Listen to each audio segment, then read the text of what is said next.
looking at a brand new day. Now, welcome to the hottest half hour in the land. This is your Browns Town. I am your host, Joseph Potter. And we are looking to go into an entirely new era here. No more Myles Garrett. We got no more room for excuses. Because we all know Myles Garrett covered up a lot of excuses. Now there are none. We got young guys. We got a lot of hungry guys. We got everything we need for a huge, huge breakthrough. And the NFL was kind and gave us a schedule that will allow these young guys to blow the roof off. So, that being said, let's hop right into it. Because we're going into a whole new world here, guys. It's a whole new world. Yeah, I promise never to do that again. But I'm also going to promise that I'm going to break that promise at some point. So, and here's the start. Got to start with the quarterbacks, obviously, because boom. Quarterbacks go, the engine's running. You got a hot Ferrari. What's that hot Ferrari going to do if the engine ain't running? Got sputter out, going to die. And I know I praised Deshaun Watson early. He did a good job early. I'm not going to lie. I give credit where credit's due. But here's the thing. This last week, he sputtered off. There are some people that just post select things on Twitter, but there are some people that post everything. And we see, if we want to, we can see the entire 11 on 11, every throw from like 16 different angles. All you have to do is know where to look. You have to know which reporters are actually reporting in earnest and which ones are looking for an agenda. I don't look for an agenda. I don't like agendas. I don't like putting forth the effort. I'm too old for that stuff. I'm a Browns fan. I've been a Browns fan for 30 years. But here's the thing. Sean was missing a lot of passes he should have hit. And he's leaving the door open. And who's the one guy who people have been raving about all camp? Fast processes, faster release. Still holds onto the ball a little long when he's going for the deep pass. But overall seeing things that he needs to see.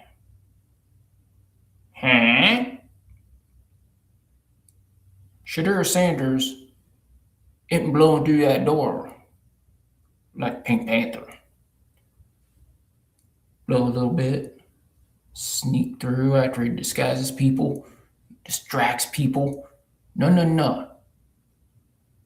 He's walking in that door, busting it down, and saying, "I'm Batman." He going right through there, blowing through it. And you know what? That's just what we need in Cleveland. We need that in Cleveland. And that brings up the point that I made a year ago about the Camel Kings. I went right back to that earlier in Brownstown. But now we got the expansion of that. The expansion of the Spice Kingdoms. And we've talked about that too. But here's something we didn't talk about. We got a little somebody in there. Looks more explosive than he was before he got injured. Quinshon Judkins, man, he back. He looks like a better receiver. Looks more explosive. We get that running back out there. We're going to be hitting on some things. And that is a key part of it. But also the attitude. Todd Monken's bringing a new attitude. Everyone's accountable. Everything's accountable. everything is working smoothly. And that is one of the biggest things that we have to look at, is that attitude that hits. And that's where we're looking. The attitude that hits. So, we're coming in with a new attitude. We're coming in with a new energy. We're coming in with a new offense. Boston, Judkins, Sanders, Fannin, Concepcion, Bond. And don't believe a lot of what's being said. Even Mary Kay Cabot's coming around saying, hey, Shedeur is blowing the roof off. And Mary Kay has been somebody who has not exactly cared for Shedeur Sanders. She doesn't like Shedeur Sanders, no matter what she says. How she speaks about him is proof enough, you know. It's always a thing, believe my actions, not my words. Her actions are, let's bury him. Her words mean little. So when she's praising him, you can take that up another couple notches, because she's doing it reluctantly. I don't know why. I don't know if there's a history. I don't know anything about it. Don't care to know. It's not my life. But I can look at actions. And if somebody who traditionally doesn't like somebody else is praising them, knock that up there a few notches, boys, because you know there's more going on than what they're saying. And then we have the other side of the coin. Because we're talking offense, let's talk some defense. We got Jared Verse in there. You know, I've said it before, we love Myles Garrett. We love what he did. We love the memories that he brought in here. It was in a way, it may have been time for a change as far as the structure and the attitude of the team. I've thought about that since the trade happened. You know, what positives can we bring out of it? And that was the biggest positive for me. I listened to the press conference. Jared Verse was there day after the trade. He was in OTAs. He was getting used to it. He had already taken Dillon Gabriel's number. Didn't talk to him, just took the damn thing. Boss move, didn't even pay him for it. At least that's what I heard. You know, he's a boss. He came in with attitude. He came in with fire. We all know that he doesn't always get the sacks, but he is somebody who can get the pressures. And I've said it for years, I'm more of a pressure guy than a sack guy. Because if you can spook the quarterback and having a brown spot on his pants, you know, I had to get the sack. You did your job. So that is really encouraging to me. I'm looking at Mason Graham. He's had some time to get healthy. Guess he played the end of last season with a cracked rib or something like that. And, you know, and I played some defensive tackle, so I know how that goes. That sucks.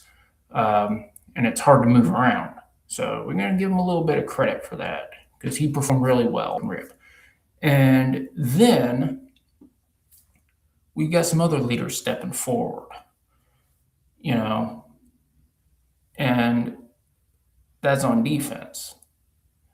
But we're also looking at guys like Delpit. We're looking at Swessinger, who was the defensive rookie of the year last year. And people forget Verse was the defensive rookie of the year before that.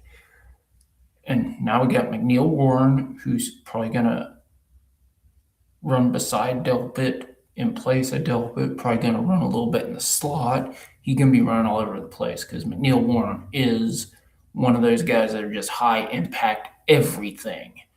And he can play everywhere, including slot, both safeties, and outside linebacker. So he's going to be a huge piece of this defense. And that is incredibly important for this new world we're embarking on. We got hungry coordinators. We got a hungry team. We got a new attitude. We got new faces. We got new energy. This is a new world for Cleveland. We have not seen this type of overall expansion before. We got everything we need for huge explosion. And if you put Boston, Concepcion, Bond, and with Judy, if Judy can ever stop dropping the ball, he's been still doing it in OTAs. So I don't know if he'll ever stop dropping the ball, but he's a veteran in there. You got Judkins in the backfield. You got Sampson. You got Rocket Sanders, who I have been very high on for a couple years now, even dating back to when he was in college. Love me some Rocket Sanders. You got the defense, which really hasn't missed much of a beat. So we're in there. We're looking. We're ready. We're strong. We're powerful. And now we've got the attitude to match. We've got the coaches to match. We're bringing it. And if the offense is the Camel Kings, why not pair them with something just as powerful as the Camel Kings were? What about the Ulek Ojokai, better well known as the Golden Horde,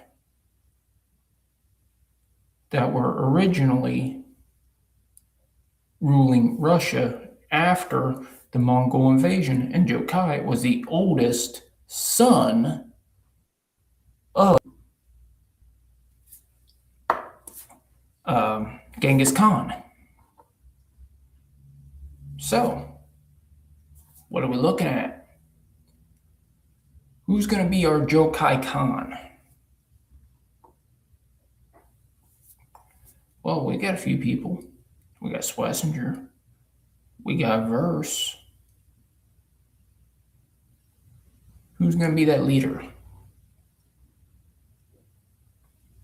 Who's going to lead our defense now that the leader's gone?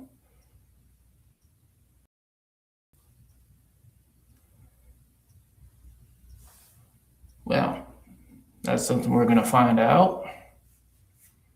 Should be fun. We're going to get excited, Daddy. We'll get pumped. And by the time we get to Jacksonville, right here in my backyard, Brownstown's going to be migrating to Jacksonville, and we're going to push it. We're going to pump into a new generation. So, that being said, we are going out, and so since we're out, we can hit that ding-a-ling down at the bottom, like, share, subscribe. We'd love to hear from you. And remember, this shot's on us.